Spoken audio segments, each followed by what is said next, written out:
And its GDP is almost around 180 billion US dollars. I'm not talking about the GDP of America or England or any country. I'm talking about football. And as a result of this has become a key field for geopolitical power play and beyond the numbers. This is what we will be analyzing, the geopolitics of football financing. And I have the men here to do the job.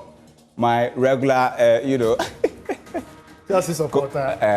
Danny is the only man you find here. Daniel Cranton of Joy Sports is joining us to have this conversation. We can't actually have this conversation without you. And in fact, what you see on the smart wall, FIFA President of America, Donald Trump, all holding the most covetous, trophy currently, the FIFA Club World Cup. This is a very nice picture, but beyond the trophy, there is, that soft power called geopolitics that is actually currently fueling football financing. What more do we know, Danny? Yeah, there's a lot to it. Just with the relationship with these two men, it's not just this year, it's not just about this 2025 FIFA Club World Cup. It started, in fact, during Trump's first term. We saw Infantino visit the White House, gift him a United States jersey.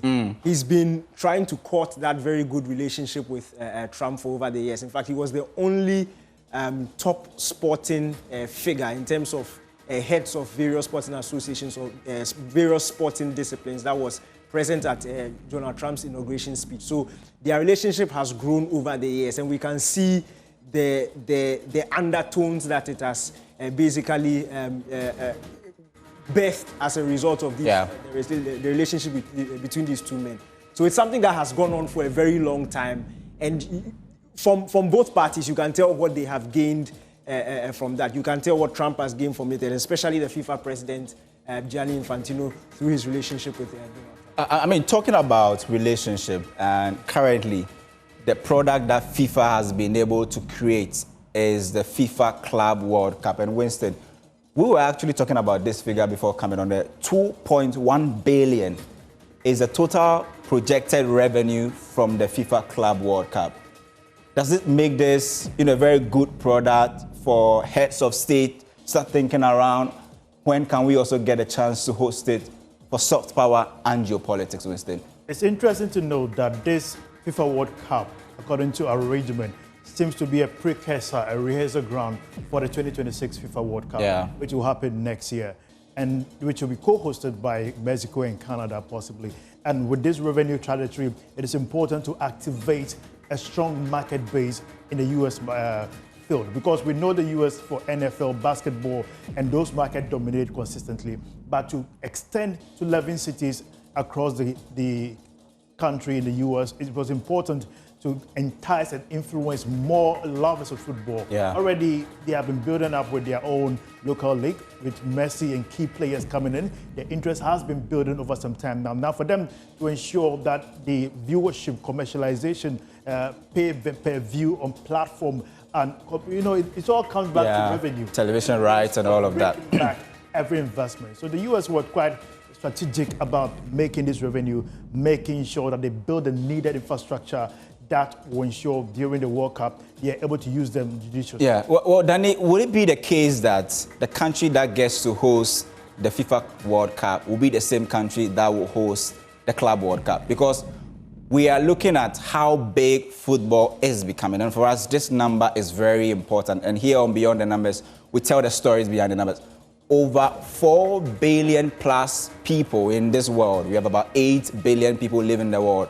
Currently, either play, watch, or have interest in football, making it one of the most watched sporting events in the world. Are we likely to see world leaders bidding to host both the FIFA Club World Cup and the World Cup as well? It's a very good question, because on the former FIFA calendar, the year before, the year preceding the FIFA World Cup, would have the FIFA Confederation Cup, which used to have the host of the World Cup hosting the winners of the AFCON, in fact, the winners of the various continental competitions. But this time around, this is a one standing competition on its own, and FIFA will open up bidding for different countries. So it's not as the previous calendar where the host of the World Cup would host the Confederation Cup. Yeah. And in place of this, the FIFA Club World Cup. It's just sort of a coincidence that America are hosting this competition and then the World Cup. So, but future competitions will have it a bit opened up to a bidding war. And it makes sense if you look at the eyeballs that were on this one. Yes, it was a test competition, but the amount of money that was pumped into it, you can tell it's a very good cash cow. It's an opportunity for FIFA and other countries also to make some good cash out of this competition. Now, talking about cash, I'll come to Winston very soon, but this is the GDP of football currently. $108 billion US. And it's possibly the reason why the geopolitics around this has actually heightened, right? And you have been studying the Middle East and the Arabian countries, their quest to gain soft power through football. Obviously, it's not just for soft power, but also you get some form of revenue and some good image and all of that. But a big number is that 108 billion that almost everybody is trying to tap in. What more do we know, Danny? Yeah, the previous slide, you showed the amount of people who are interested in football. Yeah. So that's basically half the world that is interested in football. So there's a big market there. And if you go into the Middle East, you talk about Saudi Arabia, they have this Vision 2030, it's sort of like a policy that they're sort of working towards. And football is at the heart of it. In fact, sport is at the heart of it. And they've been doing a lot of things in the years before, let me see, like a couple of years before now, and then they have a lot of things planned up until 2030, 2034, obviously climaxing the World Cup in Saudi, which is 2034. But sport is at the heart of it, and they know exactly what they are doing. Look, the Saudi Public Investment Fund right now is in almost every sphere. They spent over $7 billion on a stadium, right? So much money they have. In fact, I think it's post $900 billion in terms of the assets that the PIF is worth. So they've been slowly funding some of the biggest competitions. We know they were part of the FIFA Club World Cup. In fact, if you talk about the main subject is geopolitics. So the FIFA Club World Cup was struggling for a television sponsor. Well, we will be offended, Chelsea fans. That was the Continental Cup. The current one is the FIFA Club World Cup. The FIFA Club World Cup in itself was when FIFA birthed it. In fact, initially it was supposed to take place in 2021. Then COVID hit. It was supposed to take in 2021 in China. COVID hit.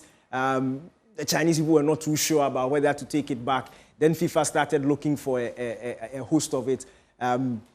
It made sense for them to take it to America because of the World Cup. And you mentioned the undertones of trying to introduce the sport into the American market and sort of soften it before the World Cup so that they could slowly build on it. But they were struggling for a TV sponsorship deal, which was very difficult for them to find. FIFA had gone on to promise a lot, but the money wasn't coming. So with the relationship between that FIFA has with Saudi Arabia, they go to Saudi, work out a deal where Saudi basically, the PIF bought a minority stake in DAZN, which ended up streaming the FIFA. Made it easy for all of us to watch. Made it free for all of us to watch. So they bought a minority stake in it worth $1 billion. Then that $1 billion was basically served as a prize pool for the competition. So now FIFA got their sponsor. And then 2 days after they announced DAZN, the Saudi PIF as a partner for the Club World Cup. And then we heard that Saudi had basically won the bid to host the 2034 World Cup, which in itself, a lot of geopolitics also going there. You sponsor me. Yes, sponsor me, you scratch your back, I scratch your back. And FIFA had previously promised that they would take the competition into every region. It will be a site. Rotation, So we saw Africa host it in 2010. We saw South America in 2014. We saw Europe in 2018 in Russia. Then in 2022, we went back to Asia and in Qatar.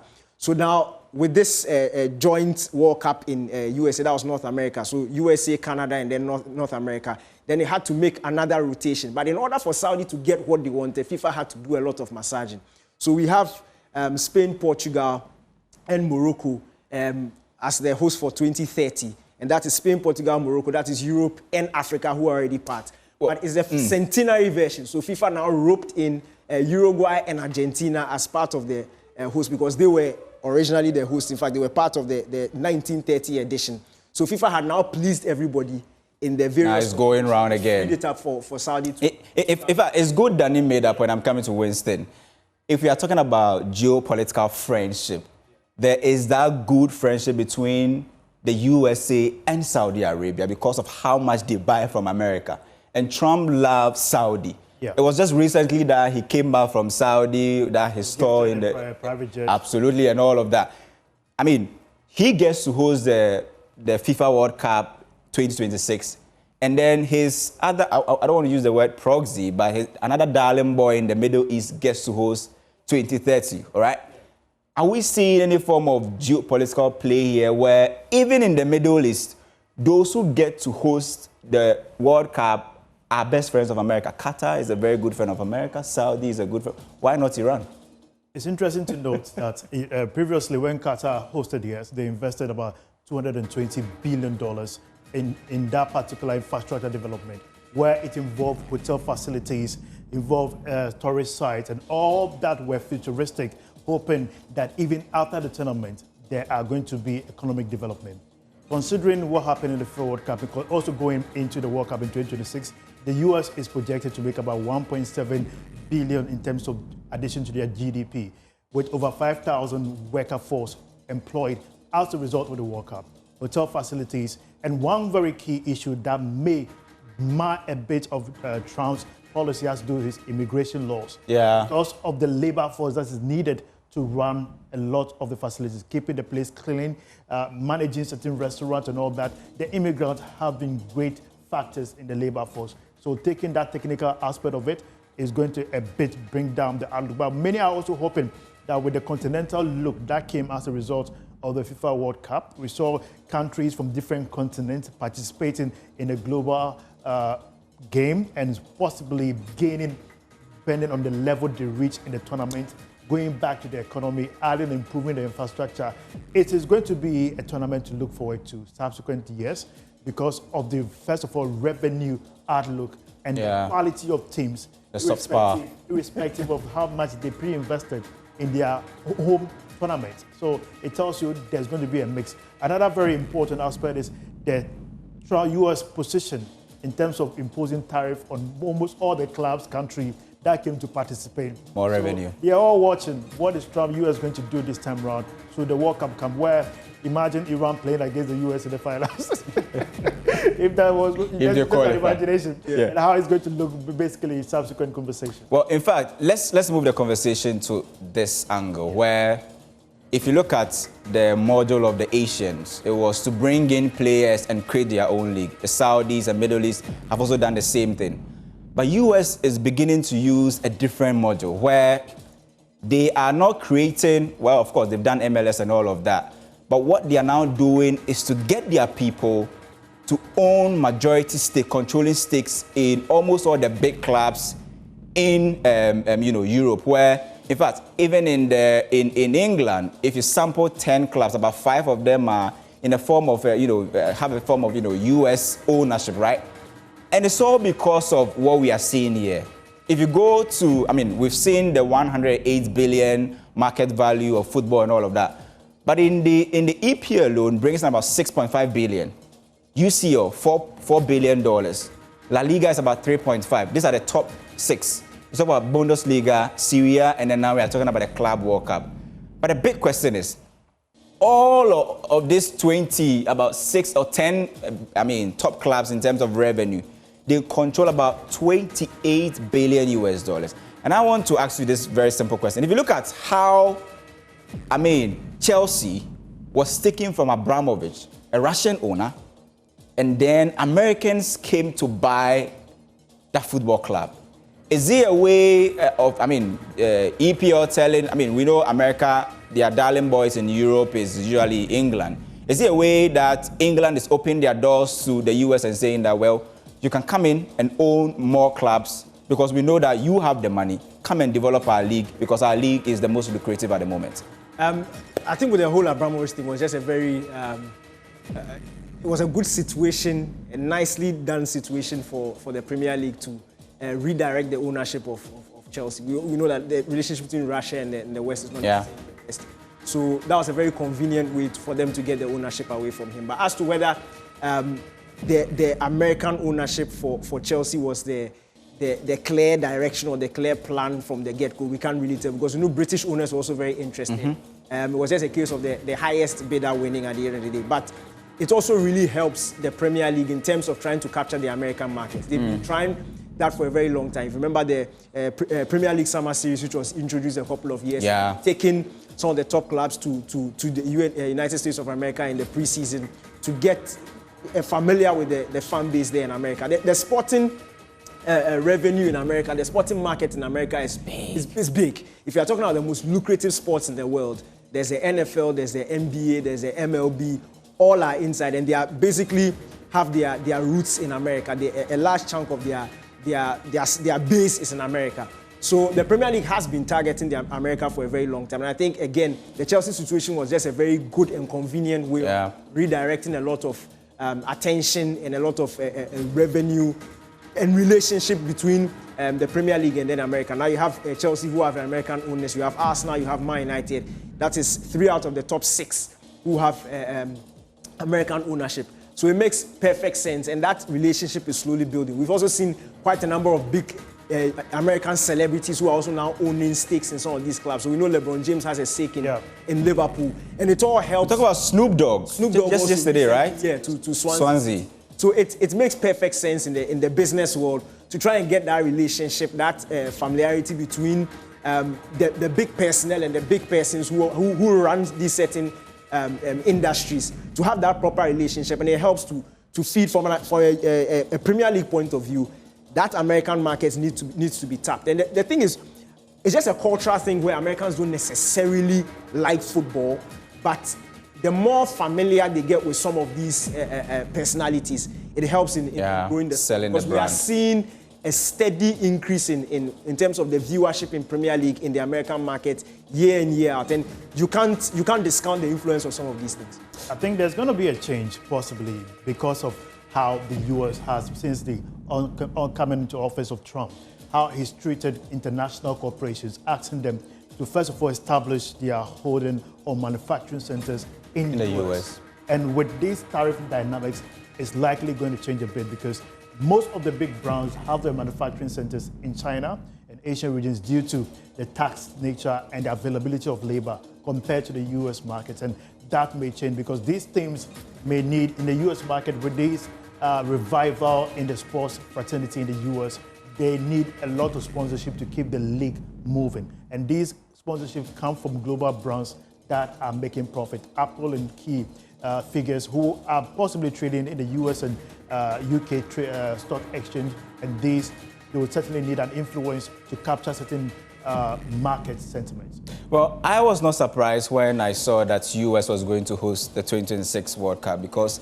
definitely, I mean, if you look at the data currently, FIFA has more members than UN.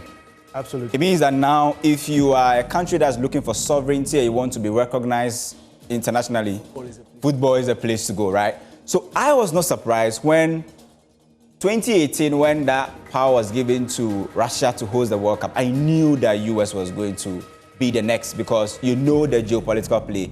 You can't give Russia that sort of power to host. I mean, in that moment, I think it was a way that Russia used to clean their image a bit, global image, because I mean, we've known them for wars and all of that, and they needed football to clean that up and to tell people that we are very hospitable people, we welcome people, we can even host the entire world for a number of days, still make money, and then also share for other people to also enjoy.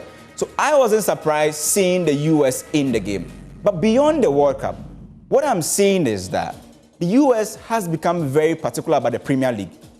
Why? Because if you listen to Todd Bowley and co, when they speak, you realize that they see more potential. They see that the Premier League can gain more than $6 billion per season. And so you have them coming in and say that, and throwing ideas at the Premier League and say that, well, if you do this, this will work, and if you do that, that will work. Are we saying that the coming on board of the US will possibly change the character of football? We've seen some, even in the Club World Cup, introducing new features and all of that. Are fans going to say that, well, we don't want the American features in our football that we know, and could that affect their investment in football currently? Look, I think with the current FIFA president, he's open with a lot of open to a lot of experimentation, and I know that once he brings revenue, he's up for it. So I think we'll start seeing a lot more of some of these things happening in future competitions, especially with FIFA competitions. I think the Europeans are a bit stubborn when it comes to barge into some of these things, and we've seen they're very conservative. Yeah, but FIFA themselves have been a bit more open to some of these ideas. So we know the Europeans were very much against the Super League, but FIFA and CAF and Saudi have been able to start the African Football League, which is in itself is around the same concept as the European Super League that they wanted to create. So FIFA themselves are a bit more open, and I think at the end of the day, it's about the cash for them. And once these ideas are going to open up the wallets, I think they'll be up for it. And let's not be surprised if we see some of these new innovations coming up, as you mentioned. We saw a lot of different things in the Club World Cup. But at the end of the day, it's all about halftime shows. It's all about marketing and marketing. And once they can get it to sell to a certain market that they are targeting, I will not be surprised if we start seeing a lot more changes. Not fundamental changes, but around the look and feel of the sport. I'll be surprised to see that. Let's not forget, Trump is the only businessman who is a president globally. Yeah. But I mean, global football GDP is $108 billion US. Revenue from Premier League is around, let's say, $6 billion or $7 billion US. Would you say that the Premier League is there's so many areas that are left untapped? There are still more opportunities. First of all, another very amazing aspect is the way the Premier League has been able to be attractive for every player globally. Most players see it worthy to play in the Premiership. Looking at some of them are willing even to cut down their value in order to participate in the Premiership because of the exposure. In 1990, when they began the Premiership, a very interesting conversation began where they opened up with Beckham and other players coming to the Premiership, and that brought some kind of, let's say... A rebranding, right? Yeah. Exactly. So everyone believes it's a more multicultural platform where every continent has a representative in the Premier League, and that gives some kind of leverage. Imagine those times when many people did not even know Chelsea. So DJ Drogba, Michael Essien. Which team do you support? They will say, I support Michael Essien because Essien supports Chelsea.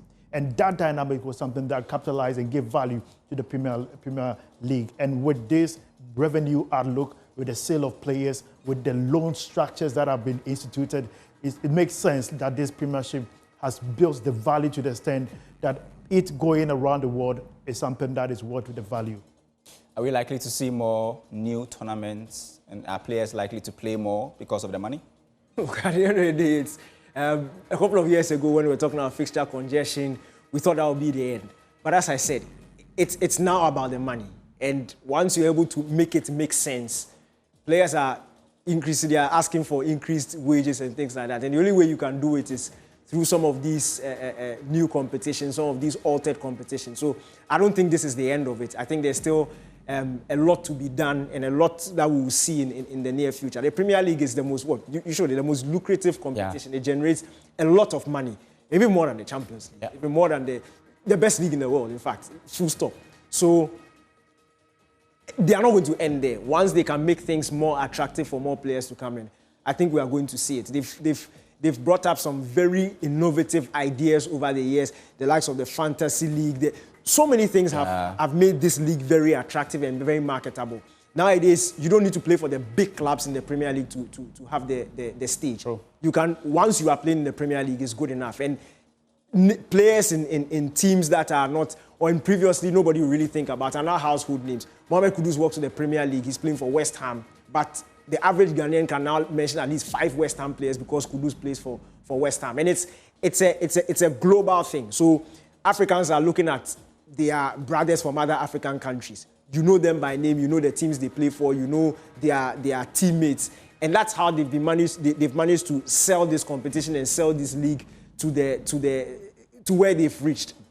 La Liga, on the other hand, a couple of years ago, were being criticized for spending too much time marketing just 2 clubs. But the Premier League has been able to make stars out of anything. Almost all the 20. They have a top 6. And every team that comes out of the Premier League carries this certain level of pedigree. And now the money is showing because they can pay anybody they want to pay. Kudus came from the best team in the Dutch Eredivisie, walked into West Ham, and he's getting a spike in salary. And we've seen it with so many examples. A couple of years ago, Dimitri Payet came from Marseille, a big team in France, walked into West Ham. Unfortunately, a time is up. Interesting conversation. We need to have part 2 of this. I mean, football is a big space. On the success of Chelsea. Well, I think this is the end of Beyond the Numbers. Daniel Cranton, thank you so much. Winston Taki, it's a wrap. We'll see you next week, Wednesday and Friday.